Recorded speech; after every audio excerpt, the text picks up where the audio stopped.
أعوذ بالله من الشيطان اللعين الرجيم بسم الله الرحمن الرحيم إن الله يمسك السماوات والأرض أن تزولا ولئن زالتا إن أمسكهما من أحد من بعده إنه كان حليما غفورا وأقسموا بالله جهد أيمانهم لئن جاءهم نذير ليكونن أهدى من إحدى الأمم ولما جاءهم نذير ما زادهم إلا نفورا استكبارا في الأرض ومكر السيء ولا يحيق المكر السيء إلا بأهله فهل ينظرون إلا سنة الأولين فلن تجد لسنة الله تبديلا ولن تجد لسنة الله تحويلا اللهم صل على محمد وآل محمد وعجل فرجهم سلام علیکم ورحمۃ اللہ وبرکاتہ۔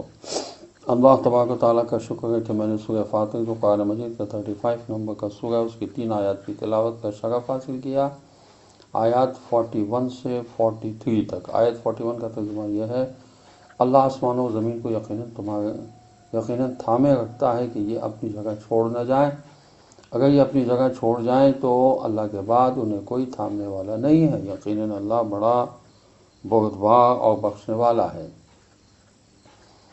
کائنات کی اس بے قرار فضا میں موجود اجرام کو ایک غیر مرئی کڑی میں اللہ ہی نے مربوط کر رکھا ہے۔ ایسا نہیں ہے کہ اللہ نے اس کائنات کو صرف خلق کیا ہے، خلق کے بعد یہ خود چل گئی ہے یا اللہ کے علاوہ کوئی اور چلا رہا ہو، بلکہ ہر لمحہ تخلیق کا سلسلہ جاری ہے۔ ایک لمحے کے لیے فیض الہی رکتا نہیں ہے۔ کل یوم ہوا فی شان۔ سورہ رحمان قرآن مجید کا 55 نمبر کا سورہ، اس کا آیت نمبر 29 میں ارشاد ہوا: وہ ہر روز ایک نئی کرشمہ سازی میں ہے، لہذا اس نظام کائنات کی بقا تخلیق مسلسل پر موقوف ہے۔ اور پہلے بھی ذکر کیا کہ تخلیق مسلسل اور وہی تدبیر بھی ہے۔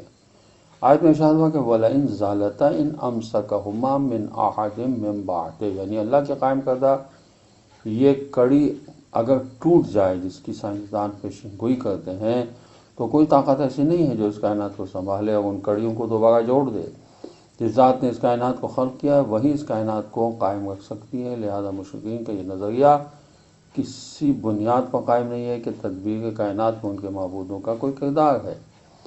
پھر ارشاد ہوا کہ انہ کان حلیما غفورا، یہ اللہ کے حلم و بردباری کا نتیجہ ہے کہ دنیا میں اکثر لوگوں کے حکم خدا سے منحرف ہونے کے باوجود اس نظام کو اللہ نے قائم رکھا ہے، اور وہ غفور ہے، جلد عذاب نازل نہیں فرماتا ہے۔ کائنات کے وجود و بقا دونوں اللہ تعالیٰ کے محتاج ہیں۔ کائنات کو تباہی سے صرف اللہ ہی بچا سکتا ہے۔ آیت نمبر 42 کا ترجمہ یہ ہے: اور یہ لوگ اللہ کی پکی قسمیں کھا کے کہتے ہیں کہ اگر ان کے پاس کوئی تنبیہ کرنے والا آتا تو وہ قوم سے بڑھ کر ہدایت یافتہ ہو جاتے، لیکن جب ایک متنبہ کرنے والا ان کے پاس آیا تو ان کی نفرت میں صرف اضافہ ہی ہوا ہے۔ آیت نمبر 43 کا ترجمہ یہ ہے کہ یہ زمین میں تکبر اور بری چالوں کا نتیجہ ہے، حالانکہ بری چال کا وبال اس کے چلنے والے پر ہی پڑتا ہے۔ تو کیا یہ لوگ اس دستور الہی کے منتظر ہیں جو پچھلی قوموں کے ساتھ رہا؟ لہذا آپ اللہ کے دستور میں کوئی تبدیلی نہیں پائیں گے اور نہ آپ اللہ کے دستور میں کوئی انحراف پائیں گے۔ بعض مصادر میں آیا کہ قریش نے جب سنا کہ یہود و نصارہ نے اپنے رسولوں کی تکذیب کی ہے تو کہا اگر ہمارے پاس کوئی رسول آتا تو ہم ان سے بہتر اس کی پذیرائی کرتے۔ یہ اس وقت کی بات تھی جب ابھی رسول اللہ صلی اللہ علیہ وسلم مبعوث نہیں ہوئے تھے۔ جب ان کی طرف رسول آئے تو سوائے ان کی نفرت کے اور کسی چیز میں اضافہ نہیں ہوا۔ اس مضمون کی آیت سورہ انعام کی آیت نمبر 157 میں آ گیا ہے۔ اس مضمون کی آیت ایک گزر چکی ہے پہلے، سورہ انعام کی، اور اس کا نشان ہے 157۔ استکباراً فی الارض ومکر السیء، یعنی ان میں آنے والے رسول سے نفرت کی 2 وجوہات کا ذکر ہے۔ ایک وجہ تکبر ہے، وہ اپنے آپ کو اس رسول سے بہتر، بالاتر اور افضل سمجھتے تھے، ان کے تکبر اور نخوت نے انہیں تکذیب کرنے پر اکسایا ہے۔ دوسری وجہ ان میں موجود بری چال ہے جس کے تحت وہ رسول اللہ صلی اللہ علیہ وسلم کے خلاف طرح طرح کی سازشیں کرتے رہے، یہاں تک کہ آپ کو شہید کرنے پر ان کا اتفاق ہوا تھا۔ آیت نے کہا کہ وَلَا يَحِيقُ الْمَكْرُ السَّيِّئُ إِلَّا بِأَهْلِهِ۔ اس آیت شریفہ میں مشرکین کی بری چال کے ذکر کے بعد ایک اصول ارشاد فرمایا ہے، بری چال خود چال چلنے والے کو ہی لے ڈوبتی ہے۔ ہر عمل اور ہر چال کا ایک قدرتی نتیجہ ہوتا ہے، اس میں دیر ہے اندھیر نہیں ہے۔ اس بارے میں عربوں میں بھی ایک ضرب المثل ہے کہ من حفر علی اخیہ جبا وقع فیہ منکبا، جو اپنے برادر کے خلاف گڑھا کھودے گا وہ خود اسی میں منہ کے بل گر جائے گا۔ حضرت امیر المومنین علیہ السلام سے مروی ہے کہ اگر مکار اور فریبی جہنمی نہ ہوتا تو میں عربوں میں سب سے زیادہ مکار ہوتا۔ یہ اصول کافی حدیث ہے دوسری جلد میں۔ اور دوسری حدیث میں فرمایا کہ 5 چیزیں اگر کسی میں ہوں تو وہ خود اس کے خلاف ثابت ہوں گی۔ پوچھا گیا یا رسول اللہ صلی اللہ علیہ وسلم وہ 5 چیزیں کیا ہیں؟ فرمایا عہد شکنی، مکر، بغاوت، دھوکہ اور ظلم۔ پھر ارشاد ہوا کہ فَهَلْ يَنظُرُونَ إِلَّا سُنَّةَ الْأَوَّلِينَ، کئی لوگ اس بات کا انتظار کر رہے ہیں جس برے انجام سے سابقہ قومیں دوچار ہوئی ہیں یہ بھی اسی انجام سے دوچار ہو جائیں۔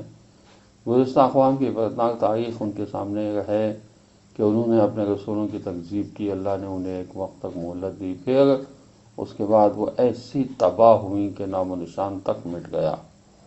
پھر آیت میں ہے کہ فَلَن تَجِدَ لِسُنَّةِ اللَّهِ تَبْدِيلًا، سنت اللہ سے مراد وہ قانون الہی ہے جو مجرمین کے لیے ہے۔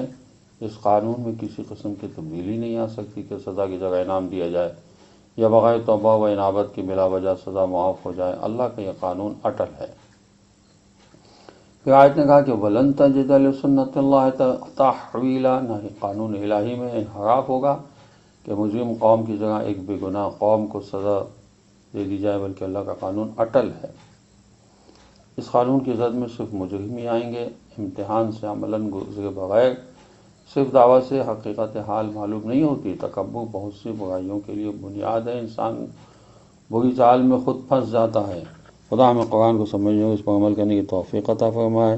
السلام علیکم ورحمۃ اللہ وبرکاتہ۔